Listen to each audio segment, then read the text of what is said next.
CAPF exam के अंदर 2018 और 2019 के अंदर दो बहुत इंपॉर्टेंट क्वेश्चन पूछे जाते हैं। 2018 में जो क्वेश्चन आता है, farm waiver is populistic and myopic, strategy change needed. कहने का मतलब है जो फार्म लोन वेवर जो हम करते हैं उससे क्या होता है, वो एक पॉपुलिस्टिक है, मतलब वोट बैंक पॉलिटिक्स के लिए है, और वो दूरदर्शी नहीं है, वो प्रेजेंट के लिए या फिर छोटे टाइम के लिए क्या है, लाभदायक हो सकता है, लेकिन सस्टेनेबल फार्मिंग के लिए वो ठीक नहीं है और देश की इकोनॉमी के लिए भी ठीक नहीं है। हमें स्ट्रेटजी चेंज करने की ज़रूरत है। इसके साथ ही अब जब दूसरा टॉपिक देखोगे, 2019 के अंदर जो टॉपिक आया था, sustainable farming is the need of the hour than rhetorical promises. कहने का मतलब है हमें सस्टेनेबल फार्मिंग की तरफ बढ़ना चाहिए, ना कि जो हम वादे करते हैं इलेक्शन ईयर में, हम एमएसपी बढ़ा देंगे, हम आपका लोन वेव कर देंगे, हम आपको पेंशन्स प्रोवाइड करेंगे फार्मर्स को। ये सारी चीज़ें प्रॉमिस करने से फार्मिंग की जो सिचुएशन है, फार्मर्स की जो सिचुएशन है, वो बहुत बेहतर नहीं होने वाली, बल्कि इसमें पॉलिटिकल पार्टीज को ही क्या मिलेगा, फायदा मिलेगा कुछ ना कुछ। आज जो न्यूज़ हम पढ़ने वाले हैं वो है छत्तीसगढ़ के अंदर जो इलेक्शन होने वाले हैं, उस इलेक्शन में बहुत सारी पॉलिटिकल पार्टीज ने बहुत सारे वादे किए हैं। क्या क्या वो वादे हैं, और ये जो न्यूज़ पढ़ने से आपको, जो मैंने अभी दो टॉपिक आपको दिखाए हैं, दोनों टॉपिक आप इजीली हैंडल कर सकते हो। इतना इंपॉर्टेंट डेटा इसके अंदर है। इसमें एक्सपर्ट्स की राय दी गई है, इसमें पॉलिटिकल पार्टीज क्या प्रॉमिस कर रहे हैं, इसमें फिजिकल हेल्थ जो है कंट्री की, उस पर क्या इफेक्ट पड़ेगा, सारी चीज़ें आपके सामने क्लियर हो जाएंगी। तो पहले हम देखते हैं फार्म लोन वेवर। तो सभी पॉलिटिकल पार्टीज का यहाँ पे लिखा जोखा लिखा हुआ है। इन्होंने बोला है कि 15,000 हर एक वुमेन को हम हर साल देंगे, 15,000 का लोन उनका माफ कर देंगे। सब्सिडीज देंगे सिलेंडर के ऊपर, 10,000 रुपये हम लैंडलेस लेबर को देंगे। हम पैडी की जो प्रोक्योरमेंट करते हैं उस पर एमएसपी बढ़ा के प्रोक्योरमेंट करेंगे। ओल्ड पेंशन स्कीम को इम्प्लीमेंट करेंगे। सारी चीज़ें इसके अंदर है। हुआ क्या है, अब यहाँ पे देखिए, अब ये सारे वादे तो ये कर रहे हैं छत्तीसगढ़ के अंदर। उन्होंने, कांग्रेस पार्टी ने एक बहुत इंपॉर्टेंट वादा किया है। उन्होंने बोला है अगर हमारी पार्टी दोबारा से आती है तो हम क्या क्या चीज़ें करेंगे, लोन को वेव करेंगे, जो अगर उस लोन की कीमत होगी लगभग 40,000 करोड़ पहले साल की, और 30,000 करोड़ होगी पहले साल के बाद से। तो ये लगभग लगभग 1 लाख करोड़ का बजट छत्तीसगढ़ छत्तीसगढ़ गवर्नमेंट लेके चल रही है। और न्यूज़ रिपोर्टर ने इनसे ये क्वेश्चन किया कि ये सारी चीज़ें जो हैं फिजिकल हेल्थ के लिए ठीक नहीं है। तो उन्होंने बोला अभी जो करंटली हमारी ग्रोस स्टेट डोमेस्टिक प्रोडक्ट जो है is at 16%, is also below the benchmark of 25%। तो जो हमारी debt to GSDP ratio है, वो हमारी बेंचमार्क रेशो से भी कम है, सिर्फ 16% है। और कहने का मतलब है, ये कह रहे हैं अगर हम ये सारी चीज़ें इंप्लीमेंट भी करते हैं तो इसका जो खर्चा होगा, annual cost of implementing OBS, old pension scheme को अगर हम इम्प्लीमेंट करते हैं तो 22,000 करोड़ का हमारा खर्चा होगा 2030 से। और 2070 के बाद थोड़ी प्रॉब्लम हमें देखने को मिलेंगी। तो लगभग लगभग 2070 के बाद कुछ प्रॉब्लम देखने को मिलेंगी, और इस बीच जो है बाकी चीज़ें बिल्कुल स्मूथ चलेंगी। ठीक है, ये इनका कहना है। इसके साथ ही छत्तीसगढ़ गवर्नमेंट ये भी बोलती है कि one time farm loan waiver जो है, ये कांग्रेस अगर दोबारा से आती है यहाँ पे तो ये दोबारा इंप्लीमेंट करेगी। और ये पहले भी इन्होंने किया है, 2019 के अंदर किया है, और इसीलिए आपका क्वेश्चन भी पूछा गया था। 2019 के अंदर ये कुछ चीज़ें की गई हैं जब इस स्टेट गवर्नमेंट को 9,500 करोड़ का भुगतान किया गया था। राइट, इसमें 19 लाख जो ओल्ड फार्मर्स थे इनको बेनिफिट मिला था इस फार्म लोन वेवर का। अब यहाँ पे हम देखते हैं इनका एक और आर्ग्यूमेंट है। जब मीडिया रिपोर्टर ने इनसे पूछा कि ये सारी चीज़ें आप क्यों कर रहे हैं, तो गवर्नमेंट का जवाब आता है कि 4.5 लाख करोड़ जो उद्योगपति हैं, इंडस्ट्रियलिस्ट हैं, उनका अगर आप माफ़ कर सकते हो ये लोन, तो हम इनका, फार्मर्स का माफ़ नहीं कर सकते। तो ये इनका आर्ग्यूमेंट था। इसके साथ ही अगर हम देखें, राहुल गांधी ने भी बोला है कि they will announce the loan waiver if the very first cabinet meeting if voted to power. पहली ही कैबिनेट मीटिंग जो होगी, अगर वो पावर के अंदर आते हैं तो पहली ही मीटिंग में वो फार्म लोन वेवर कर देंगे। उसके साथ ही इन्होंने कहा कि हम एमएसपी का जो प्रोक्योरमेंट है उस पे भी हाई प्राइसेस पे हम आपका प्रोक्योरमेंट करेंगे। अभी कह रहे हैं जो 15 quintal of paddy at rupees 2,500 में हम आपका प्रोक्योर करेंगे। उसके साथ इन्होंने बोला कि मॉनेटरी बेनिफिट करेंगे हम 15,000, इन्होंने जैसे बोला है कि वीमेंस को हम देंगे सालाना फार्म लोन वेवर के अंडर। उसके साथ ही इन्होंने बोला कि 500 रुपये हम गैस सिलेंडर पे देंगे एज ए सब्सिडीज। इनसे 50 लाख फैमिलीज को फायदा होगा। और ये पता है आपको, हर एक इंडिविजुअल को टारगेट करना पड़ता है अगर पॉलिटिक्स के अंदर आपको पावर में आना है। तो हर एक इंडिविजुअल के हिसाब के उनकी पेन पॉइंट्स को आपको दबाना पड़ता है, तभी आपको क्या मिलती है, वोट मिलती है। तो ये सभी क्या है, वोट बैंक पॉलिटिक्स है।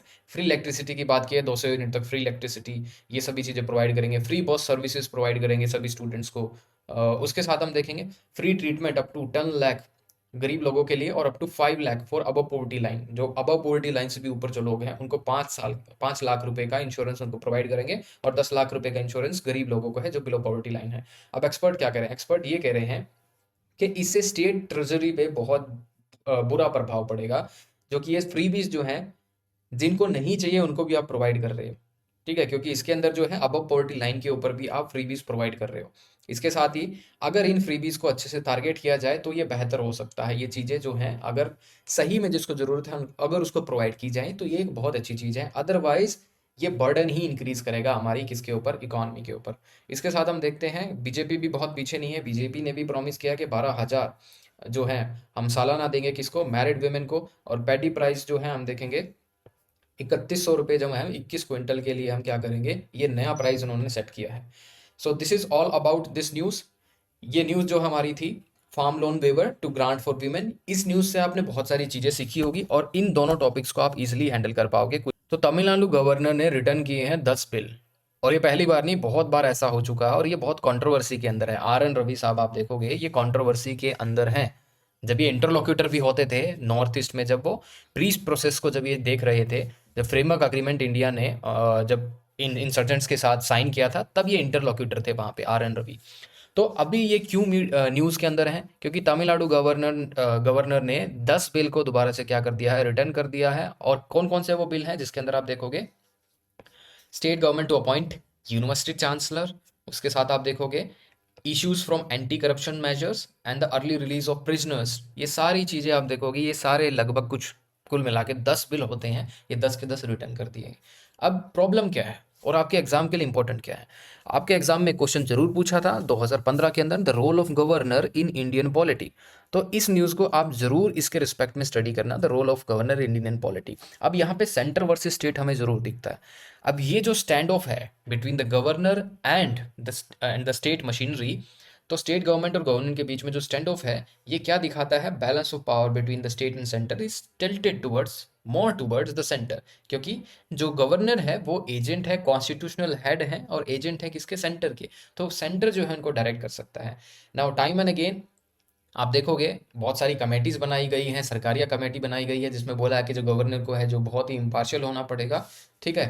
तो ये सारी चीज़ें उन्होंने उस पर्टिकुलर अपनी रिपोर्ट के अंदर रिकमेंडेशन दी थी। हालांकि काफ़ी रिकमेंडेशन इंप्लीमेंट भी की थी, लेकिन और भी ज़्यादा रिकमेंडेशन जो है इंप्लीमेंट करने की ज़रूरत है। तो ये सारी चीज़ें अभी आपको पढ़नी पड़ेगी, इससे आपको एक आइडिया हो जाएगा। सिर्फ आपको आपको ये केस स्टडी तैयार करनी है कि ये जो तमिलनाडु के अंदर जो हो रहा है, please remember it as a case study. जब टाइम आएगा तो मैं आपको बताऊंगा कि कहाँ पे आपको इसको यूज़ करना है, ठीक है। इसके साथ ही नेक्स्ट न्यूज़ जो है बहुत इंपॉर्टेंट है। हमारे डिफेंस मिनिस्टर साहब ने बोला है कि जो अनइम्पेंटेड लॉ कॉमर्स है इंटरनेशनल जो वाटर्स के अंदर, वो रुकना नहीं चाहिए। ये सीधा साधा चाइना के ऊपर टारगेट है। अब चाइना कोशिश कर रहा है साउथ चाइना सी के अंदर पूरा कब्जाने की उसको, तो साउथ चाइना सी डिस्प्यूट वहाँ पे जरूरी है। तो इंट्रोडक्शन में यहाँ पे आप देखिए कि India is committed to freedom of navigation. ये थोड़े टेक्निकल वर्ड हैं और यही आपको यूज़ करने चाहिए। ये थोड़े बहुत वर्ड आपको वहाँ पे याद रहेंगे एग्जाम के अंदर, तो बहुत अच्छा इंपैक्ट आप क्रिएट कर सकेंगे। This can be an introduction. वहाँ पे आपको वर्ड्स का सिलेक्शन करना होता है। तो यहाँ पे आप देखिए freedom of navigation overflight and unimpeded law commerce in international waters in accordance with international law. कौन सा international law? UNCLOS, United Nation law of sea, United Nation convention on the law of sea, 1982 के अंदर आया था। ये year important है, ठीक है। तो हुआ क्या है, आसियान डिफेंस मिनिस्टर मीटिंग है, 10th ASEAN defence minister meeting है जिसके अंदर इंडिया भी पार्टिसिपेट करता है। तो और इंडिया ने वहां पे साफ साफ बोला है, ठीक है, चाइना को टारगेट करते हुए, हालांकि चाइना का नाम नहीं लिया है, चाइना का नाम नहीं लिया है, लेकिन टारगेट क्या किया है, इंडिया ने बोला है India is committed to freedom of navigation overflight and unimpeded law commerce in the international waters in accordance with UNCLOS. कहने का मतलब है जो साउथ चाइना सी के अंदर जो चाइना यूनिलेटरली उन आइलैंड्स को एक्वायर करने की कोशिश कर रहा है और वहां पे मिलिट्री बेस एस्टेब्लिश करने की कोशिश कर रहा है, वो नहीं होना चाहिए, क्योंकि this is against the UN close, right. और ये इंटरनेशनल वाटर्स के अगेंस्ट भी है। Now he again reaffirmed India's message to the world that this is not an era of war। यहाँ पे हमारे प्राइम मिनिस्टर वो साहब जो बोल रहे थे जब वो गलवान वैली इंसिडेंट हुआ था, उसके बाद जो वहाँ पे उन्होंने जाके सोल्जर्स को जब वो मोटिवेट कर रहे थे तो उन्होंने बोला था this is not an era of war, this is an era of development. So era of development, तो वहाँ पे इन्होंने अस वर्सेस देम को बोला है। He spoke about the imperative to give up the us versus them. ये वाला narrative जो है ये छोड़ देना चाहिए आज के वर्ल्ड में, क्योंकि अब जो टाइम है वो है डेवलपमेंट का। महात्मा गांधी जी का भी इन्होंने स्लोगन लिखा है कि there is no way to peace, peace is the only way. ये भी आप यूज़ कर सकते हो, this is a very good quote. आप डायरेक्टली इसको इंट्रोडक्शन के अंदर यूज़ कर सकते हो। उसके साथ ही हमारे navy chief admiral R Hari Singh, इन्होंने भी बोला है, एक दिन पहले की न्यूज़ थी, कि साउथ चाइना सी के अंदर जो सिचुएशन है वो रियली फ्रेजाइल है। फ्रेजाइल मतलब बहुत ही नाजुक है, क्योंकि काफ़ी जो कंट्रीज़ की नेवी है आमने सामने है। चाइना यूनिलेटरली काफ़ी चीज़ों को क्या कर रहा है, चेंज कर रहा है, and this is basically the violation of the establish code of conduct और कॉन्फिडेंशियल बिल्डिंग मेजर्स के अगेंस्ट है ये सारी एक्टिविटीज़ चाइना की। राजनाथ सिंह ने ये भी बोला है कि terrorism as a serious threat to international peace and security and call for concerted efforts to deal with it. उसके साथ इन्होंने आसियान की सेंट्रलिटी के बारे में बात किया है कि मतलब कोई भी साउथ ईस्ट एशिया के अंदर अगर चेंज हो तो आसियान सेंट्रिक होना चाहिए, आसियान नेशंस को ही बीच में लेके चलना चाहिए। उन्होंने इसके रोल को और भी प्रमोट करने की कोशिश की है। सो कंसेंसस बिल्डिंग होना चाहिए। He called for regional security initiative that are consultative and development oriented. कोई भी रीजनल सिक्योरिटी इनिशिएटिव लिए जाएं साउथ ईस्ट एशिया के अंदर तो आसियान सेंट्रिक होने चाहिए, आसियान नेशंस उसके अंदर अपने व्यूज़ दें, ठीक है। तो यही सारी चीज़ें उनके अंदर उस पर्टिकुलर चीज़ के अंदर बात की गई थी। So this is all about this news. एक और इम्पॉर्टेंट चीज़ जो है इस न्यूज़ के अंदर है, इस न्यूज़ में अगर आप देखोगे तो बहुत कुछ आपको दिखेगा, जो कि आप 2023 के अंदर जो क्वेश्चन आपसे पूछा गया था, the Indian diaspora and its contribution to post independent India. यहाँ पे क्वेश्चन था इंडियन डायस्पोरा का, और इसका कंट्रीब्यूशन पोस्ट इंडिपेंडेंस इंडिया के अंदर कैसे है। इस आर्टिकल के अंदर मैं आपको बताऊंगा क्या उनका कंट्रीब्यूशन है। बहुत सारी चीज़ें इसके अंदर हैं, देखिएगा। तो डायरेक्टली मैं आपको पिन पॉइंट कर देता हूँ क्या वो चीज़ें हैं। जैसे इंडियन डायस्पोरा दिखाता है इंडिया की सॉफ्ट पावर को, no doubt about it, India की सॉफ्ट पावर दिखती है, सभी देशों के अंदर दिखती है। यूएस की बात कर लीजिए, यूएस में भी इंडियन डायस्पोरा से जो लोग हैं वहाँ पे उनकी गवर्नमेंट के अंदर है। आप यूके की बात कर लीजिए, वहाँ के जो अभी प्राइम मिनिस्टर हैं वो भी आपको पता होगा कहाँ से वह इंडियन ओरिजिन है उनका भी। उसके साथ आप देखोगे Indian film industries among the oldest and produces the largest number of films, जहाँ पे आप आर जो 2022 के अंदर जो मूवी आई थी उसका नाटू नाटू जो सॉन्ग है। तो ये इंडिया की जो इमेज है, इंडिया की जो ग्लोबल इमेज बहुत बेहतर बनाने की कोशिश हो रही है। इंडियन फिल्म इंडस्ट्री भी उसके अंदर क्या है, कोशिश कर रही है। और इसके साथ आप देखोगे योगा। अब योगा जो है इसको इंडियन डायस्पोरा से कैसे कनेक्ट करोगे, कनेक्ट करने का सीधा साधा तरीका ये है, काफ़ी जो एक्सपर्टीज़ है हम योगा की क्या करते हैं, एक्सपोर्ट करते हैं दूसरे देशों में जाके। आप साउथ एशियन देशों में देख लीजिए, आप वेस्टर्न कंट्रीज़ के अंदर देख लीजिए, यहाँ पे हम अपने योगा के जो एक्सपर्ट्स हैं उनको एक्सपोर्ट करते हैं, उनकी एक्सपर्टीज़ को एक्सपोर्ट करते हैं, जो कि क्या भेजते हैं बाद में, फिर वो जो लोग हैं रेमिटेंसेस जरूर भेजते हैं, पैसा भेजते हैं, और इंडिया की जो ग्लोबल इमेज है वो बहुत बेहतर हो रही है, और इंडिया की डेवलपमेंट में ये बहुत ज़्यादा हेल्प कर रहा है, ये आप समझे। उसके साथ ही आप देखोगे active participation in global discussion and strong advocacy for equitable solution has seen as India emerged as a voice of global South। India का एक्टिव पार्टिसिपेशन है, plus at the same time वहाँ पे आप देखोगे वेस्टर्न कंट्रीज़ के अंदर, mainly in America, जब भी कुछ घटना होती है इंडिया के अगेंस्ट कुछ होता है तो वहाँ पे हमारी डायस्पोरा खड़ी होती है, right, to protest against that particular country और दैट पर्टिकुलर मोशन और लॉ, राइट। इंडिया को सपोर्ट करने के लिए इंडिया का डायस्पोरा इतना ज़्यादा वाइड है।